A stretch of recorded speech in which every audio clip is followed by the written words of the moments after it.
Daily Bible word தமிழுக்கு அன்புடன் வரவேற்கிறோம். இன்று மே 24, 2025. நான் உங்களை உலகிலிருந்து தேர்ந்தெடுத்து விட்டேன். நீங்கள் உலகை சார்ந்தவர்கள் அல்ல. யோவான் எழுதிய தூய நற்செய்தியிலிருந்து வாசகம் அதிகாரம் 15, 18 முதல் 21 வரை. அக்காலத்தில் இயேசு தம் சீடரை நோக்கி கூறியது: உலகு உங்களை வெறுக்கிறது என்றால், அது உங்களை வெறுக்கும் முன்னே என்னை வெறுத்தது என்பதை தெரிந்து கொள்ளுங்கள்.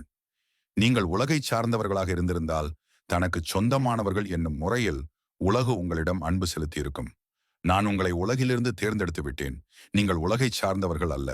எனவே உலகு உங்களை வெறுக்கிறது. பணியாளர் தலைவரை விட பெரியவர் அல்ல என்று நான் உங்களுக்கு கூறியதை நினைவில் வைத்துக் கொள்ளுங்கள். என்னை அவர்கள் துன்புறுத்தினார்கள் என்றால் உங்களையும் துன்புறுத்துவார்கள். என் வார்த்தையை கடைபிடித்திருந்தால் தானே உங்கள் வார்த்தையையும் கடைபிடிப்பார்கள்.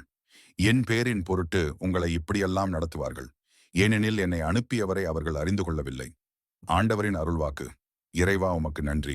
தினசரி நற்செய்தி வார்த்தைகளுக்கு daily Bible words Tamil channel subscribe பண்ணுங்க. இந்த வீடியோவை லைக் செய்யவும், ஆமேன் என்ற வார்த்தையை பதிவு செய்யவும் மற்றும் உங்கள் நண்பர்கள் மற்றும் குடும்பத்தினருடன் பகிர்ந்து கொள்ளுங்கள். கடவுள் உங்களை ஆசீர்வதிப்பாராக. ஆமேன்.